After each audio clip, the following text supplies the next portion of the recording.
Thank you so much, ladies and gentlemen. I am a traditional Japanese Rakugo comic storyteller. My name is Katsura Sunshine.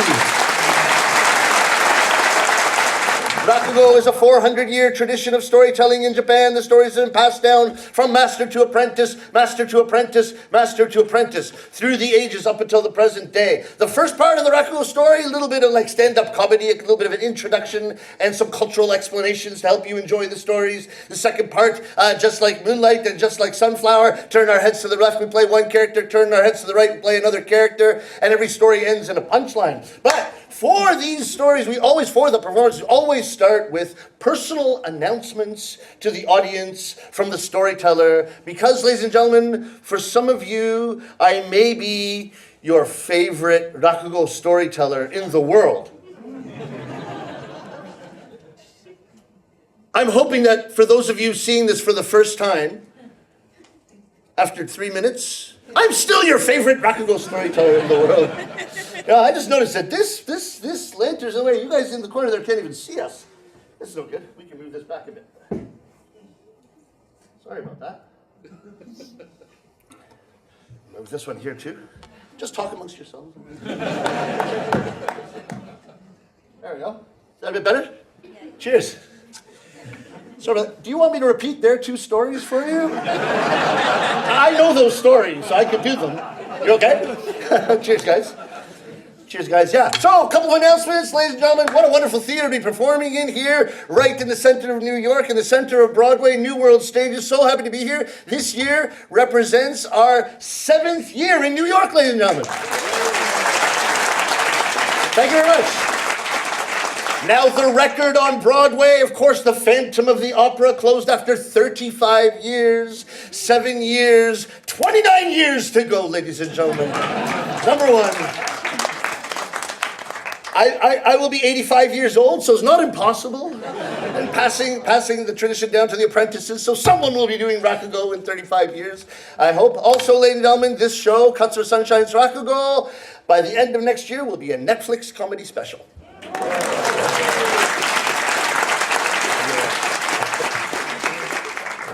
Netflix doesn't know about that yet. You know? If you could write in and say, we want sunshine, that would be a big help to me. So, ladies and gentlemen, I am really happy to be a Rakugo storyteller, Rakugo storyteller in this day and age. This is the best time. I told you, 400-year tradition. But this, 2025, looking into 2026, the best time to be a Rakugo storyteller, Rakugo. And I'll tell you why. 3 reasons. Instagram, TikTok, YouTube. Very good tools for us. Can you imagine trying to get this many people in the theater 17 years ago when I began my career as a storyteller? We were still sending postcards to everyone in the mail. Do you know what mail is? For sure she doesn't know what mail is. Too young to know what mail is. You had to put a stamp on it. You had to pay for every time you sent it. Crazy. Put up posters. Now I put up 1 minute of this show every day on Instagram, on TikTok, on YouTube, the same little video. And it's interesting to see which ones go viral, which ones get very popular on which platforms. I'll tell you, one thing is that I'll tell you what the difference between the platforms. One thing is TikTok. TikTok, when a video goes viral, you don't just get a ton of comments, but on TikTok alone, you get a lot of sub-comments. And that's people commenting not on the video directly, but commenting on a comment. So it's like someone says a comment and then people are commenting on this comment.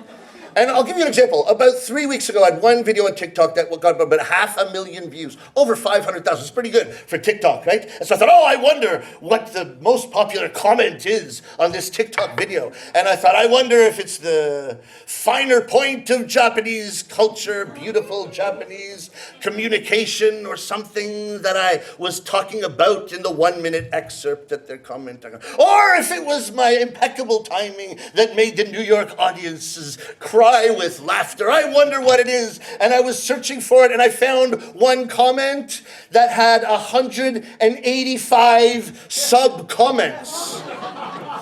My video itself only had 67 main comments. I don't know if you can feel how this feels.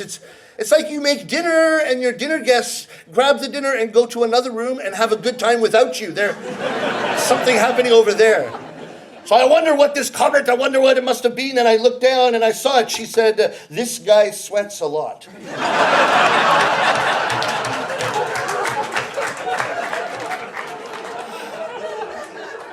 Yeah. She's not wrong. The good thing about TikTok is it's a community. People come to your defense, the first sub-comment, oh, the lights in the theater must be very bright and it must be very hot. Thank you for standing up for me. Next comment, equally so, equally kind to me. Oh, his kimono, over the kimono, it's a haori. Under the haori, it's the undergarment called a juban. So many layers, must be very hot. Thank you for coming to my defense. The third comment was probably most accurate. He should just lose some weight. Exactly. So, ladies and gentlemen, I live in Asakusa, which is a really popular area, popular tourist area, very, very old area of Tokyo. And the reason I've lived in Japan now 25 years. And the reason I loved living in Japan is that everywhere you go, there is a different special food of that area. It's called meibutsu, famous food, famous thing of the area. For example, if you go, I just came back from Fukuoka, and the area of Fukuoka has a meibutsu. It's mentaiko, which is spiced cod roe, the fish eggs, very, very delicious. And about 6 months ago, I've been to Sendai, north of Japan. The meibutsu, the special food there, is beef tongue, called gyuta, beef tongue. The cow tongue is, and it's super, super delicious. You go to Sendai, you gotta have the cow's tongue. It begs the question, what happened to the rest of the cow?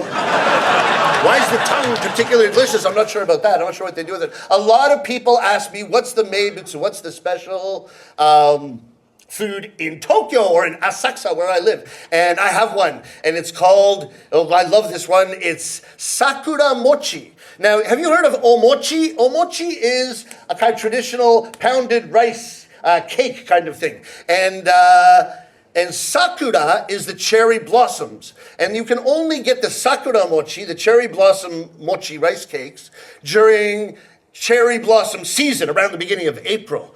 And the one thing about this, though, is that they color it pink to match the cherry trees, which is beautiful, but then they also wrap it in a cherry tree leaf. And when I first got to Japan 25 years ago, I asked my Japanese friends, I said, how do you eat this? Oh, just eat it. I said, no, but it has a leaf. Just eat it. I said, yeah, but what do you do with the leaf? He said, you eat the leaf. No, come on. I thought they were making fun of me, Canadian, right? I was making fun of the gaijin, the foreigner, right? Come on. I'm from Canada. We have maple leaves in Canada. We do not eat maple leaves. Listen, if you want to be properly Japanese, you should eat the leaves. So I thought, fine. If someone in Japan says, if you want to be properly Japanese, you should do this, I always do that. I want to try to, when in Rome, do as the Romans. Try to assimilate as much as possible. So for 25 years, I have been eating cherry tree leaves every year in April. Then just this year, I've moved near the Sumida River into Asakusa. I've moved to Asakusa, and so I walked over to the Sumida River, very famous river in Tokyo. And on the shores, they have a little shop that sells sakura mochi. And this shop is where sakura mochi was invented 192 years ago, according to ChatGPT. So take it with a grain of salt. But the lady who runs the shop is a descendant of the man who invented sakura mochi, great-great-great-great-granddaughter, something like that. So I went to her and I interviewed her for my YouTube channel. I said, can you tell my YouTube international audience how to eat sakura mochi here in Japan? She said, oh, Sunshine-san, I would be happy to tell you how we eat sakura mochi. We pick up the mochi, we put it in our other hand, we take the leaf off, we throw out the leaf. Hora, hora, hora! 25 years of leaves in my stomach. Boy. So I am living in Asakusa. I'm living in Tokyo right now, but this style of rakugo you are seeing is actually Osaka style. There's two main traditions of rakugo in Japan, the Tokyo style called Edo and the Osaka style called Kamigata. And my master was in the Osaka tradition, so I did my apprenticeship in Osaka. There are little differences, little variations. For example, this table in front of us, this you would not see in Tokyo. You will only use this in Osaka style rakugo. So I'd like to tell you a little bit about Osaka, if you don't mind. You want to hear a little bit about Osaka? Yeah. Thank you for the 2 claps. Yeah, okay, that's fine. Yeah, number 1, people in Osaka are very particular about Osaka Ben, Osaka dialect. I'll teach you how to have an entire conversation in Osaka dialect using one word. This is a little bit of a party trick, but it's true. Any Osaka people in the audience, you'll back me up. Okay? The word is ciao, which means no or not or different or something like that. It's from the modern standard Japanese chigao. I don't know if it's modern. It's the standard Japanese chigao, shortened to ciao, and a little bit musical. Do you want to try it? Ciao. Ciao. Perfect. Now, here's a word you can use, right? If you're saying no, it's ciao. If you're saying a little bit lightly, like no, a little bit lightheartedly, you just add a ciao. You go ciao, ciao, and a little bit like a doorbell. Ciao, ciao. Ciao, ciao. Oh yeah, I feel like I'm back in Osaka already. Nicely done, yes. Now, if you doubt your negative statement, if you have a question mark in your mind, like, I don't think that's right, is it? Something like that, is it? The little question mark, you just add a ciao. You go ciao, ciao, ciao. Right? Now, ladies and gentlemen, by some mysterious coincidence, the dog that originated in China called the Chow Chow dog is also a Chow Chow in Osaka dialect. So you can have a conversation like this. That's a Chow Chow dog, isn't it? No, not a Chow Chow at all. Really? I thought it was a Chow Chow. No, not a Chow Chow at all. Definitely not a Chow Chow. Okay? Osaka dialect. Are Chow Chow Chow. Chow Chow. Chow chow chow chow. Chow chow chow chow chow. Chow chow chow chow. Chow chow chow. Thank you very much.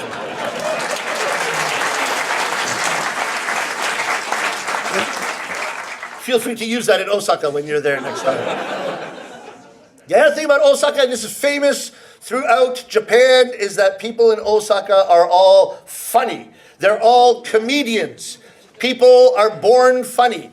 Their parents are funny, so they're raised funny. Their teachers are funny, so they're taught to be funny. It's just funniness throughout, and there's historical reasons for this. Tokyo, or Edo, was always the samurai town, right? The samurai city, the samurai area, but not Osaka. Osaka was always the merchant area, so people to do business use different kinds of communication. For instance, hospitality, and being very outgoing, and compliments, and flattery, and most important, humor. And so number 1, for people in Osaka, every statement, every use of words you have must be in the service of a punchline. If you are just talking aimlessly, people in Osaka will stop you in annoyance and say, "Ochi nain ka?" Is there no punchline? You see like the furrowed eyebrows, like this is authentic. They get very, very annoyed. I don't know, an example. My friend from Osaka said, "Sunshine, tell me about your family." Well, my parents emigrated from Slovenia to Toronto. I don't know where the hell I am. I just got off the plane yesterday, so forgive me. Toronto, I have a little brother. His name is Peter. I was talking. He said, "Is there no punchline?" I said, "Oh, yeah. You asked me about my family." Not a very interesting story, is it? It's like, they're very strict. Very, very strict. I'll tell you how strict they are. The NHK, the national broadcaster in Japan, did a mini documentary in Osaka where they had a camera crew and went up to people on the street and went bang to see how many people would react, "Oh!" Because that's what you do in Osaka. If someone starts a joke, you finish the joke. Osaka, do not try this in Tokyo. You go bang in Tokyo, people will look at you strange, look away, and get away from you as quickly as possible. Yeah, I'm here in New York, everybody go bang, get arrested here. Don't do it, right? Here. Not Osaka, went bang. 93%, ladies and gentlemen, of people in Osaka. I kid you not, this is an old documentary. This is 15 years ago. maybe 20 years ago, quite an old documentary. My friend from Osaka came to see my show in Tokyo, and I told this story, and then we were drinking after the show, and he said, Sunshine, one thing about your show, that 93% number, that's a little bit inaccurate. He said, really? Oh, okay, I want to get the right number. It was an old documentary, so maybe it's changed. Oh, well, what's the actual number? He said, closer to 97%. Holy smokes. They really care about their punchlines. Yeah. I mean, they went up to 3 Osaka old ladies. Osaka no Obahan. Not a very politically correct way to say it, but this is very famous in Japan. The Osaka old ladies, Osaka no Obachan, Osaka old ladies are the funniest of all the funny people. They went up to 3 of them, went bang. The 3 of them in unison went, oh! So they did it again. Bang, oh! Bang, oh! How many times do you want to kill us? There was a businessman in a suit on the street, sarariman, you say in Japanese, right? A business salaryman. And he's saying, I'm sorry, I think that next Friday will be difficult for me for the meeting. Let me recheck my schedule. One moment, please. Oh! Thursday will be much better, I think. Just continue. So, guys, it's one of the reasons I love living in Asakusa in Tokyo is because it kind of reminds me of Osaka. It has the same kind of downtown feeling and traditional feeling and community spirit and a lot of humor. There's a lot of traditional things to do in Asakusa. If you're ever in Tokyo, one thing you can do is you can take a boat on the Sumida River and look at cherry blossoms all along the shores. And this tradition goes back hundreds of years. There are ukiyo-e woodblock prints. Do you know the woodblock prints? Famous one is the wave. You know that one probably, right? Hokusai, the wave. There are ukiyo-e woodblock prints from a couple of hundred years ago showing people on the boats on the Sumida River admiring the cherry blossoms. There's another thing you can do in Asakusa. Do you know what a rickshaw is, guys? Like there's a one person pulling a 2-wheeled cart and 2 people maybe, or 1 person or 2 people or 3 people are riding it. Rickshaw is what you call it. The English word rickshaw actually comes from the Japanese jin rikisha, which means person-powered car. So a little bit of etymology there, but there's rickshaws all over Asakusa. And the drivers, they're called kurumaya. These drivers, incredible shape, and they're zipping back and forth. That's one of the funnest things you can do as well. And actually, people come from all over Japan to Asakusa to work as the kurumaya, driving the rickshaws. And I imagine, if there was a rickshaw driver, if there was a kurumaya from Osaka who somehow found himself in Tokyo, that would be an interesting situation. No time.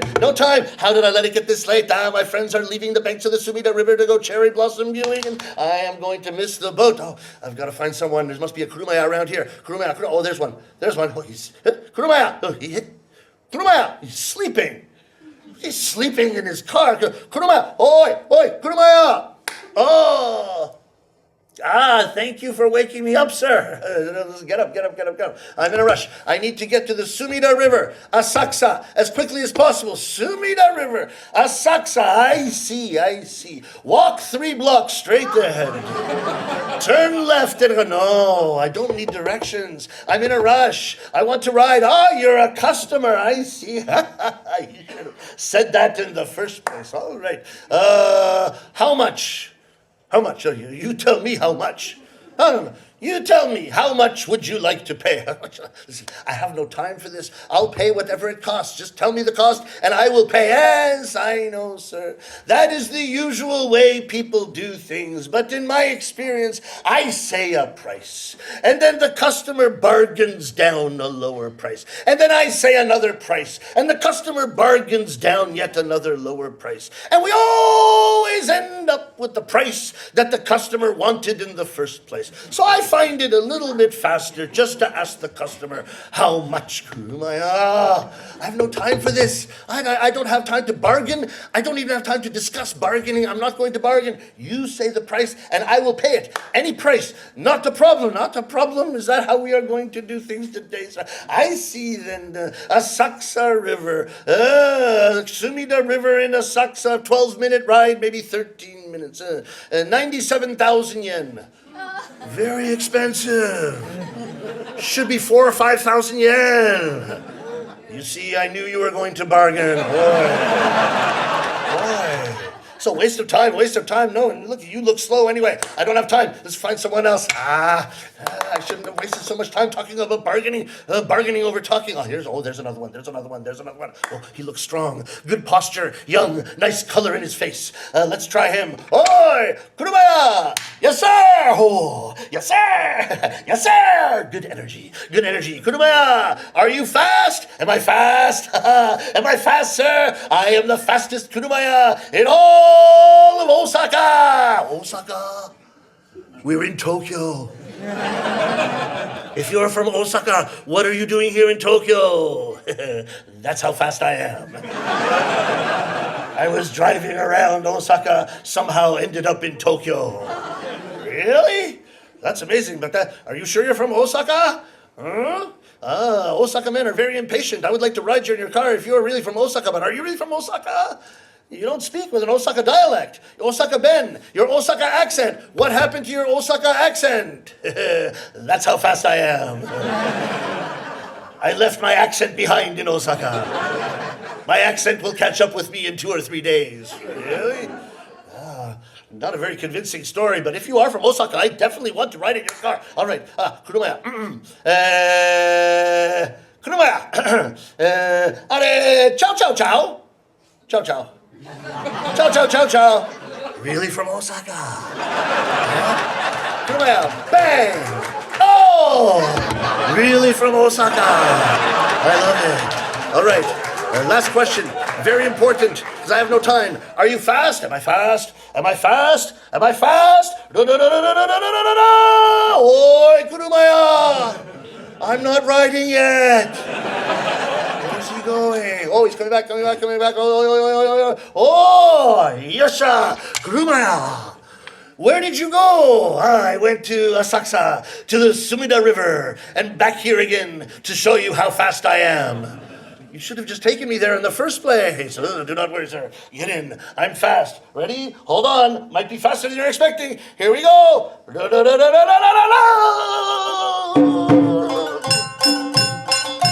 Oh, much faster than I expected. Very good, sir. I would like you to slow down.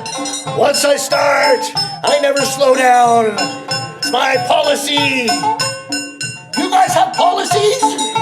Oh, it's very bumpy, Kurumaya. Oh, I'm shaking so much, very bumpy. Oh, you should stop talking. 3 weeks ago, on this bumpy road, a customer was talking. He bit his tongue. His tongue came out of his mouth. Tongue came out of his mouth. What did you do? I took him to Sendai. Famous for tongue. What was the result of that? Mixed results. He said, very nice texture, very little taste. Because he had no tongue. You're joking, Kurumaya. Oh, Kurumaya, there's a streetcar coming. Wait, we should stop. There's a streetcar. Oh, streetcar. Very exciting. Racing streetcars is my hobby. You guys have hobbies? Have you done this before? Oh, yes. 2 weeks ago, I raced the same streetcar on the same street. What happened? Mixed results. I was fine. My customer, not so much. I don't think I like this, Kurumaya. We're getting close.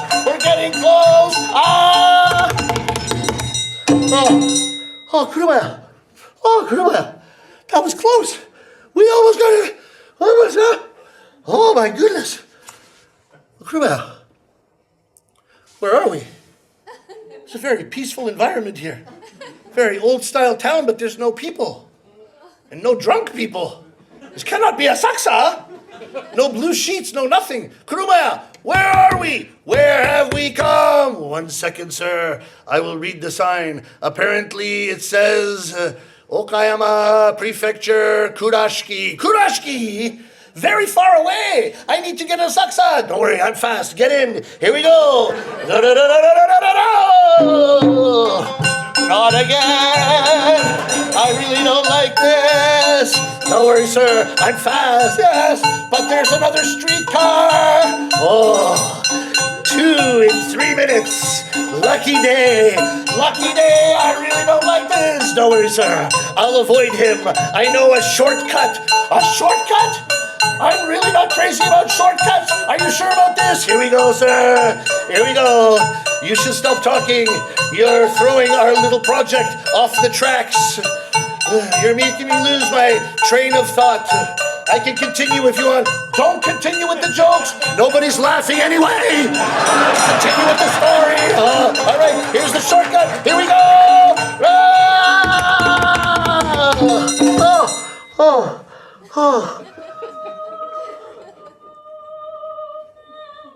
Kuruma, where are we? What happened? Very peaceful place. Cherry blossoms as far as the eye can see. For some reason, someone's singing Puccini in the background, really. Kuruma, where are we? Where have we come to? Let me read the sign, sir. Oh, it says dead end.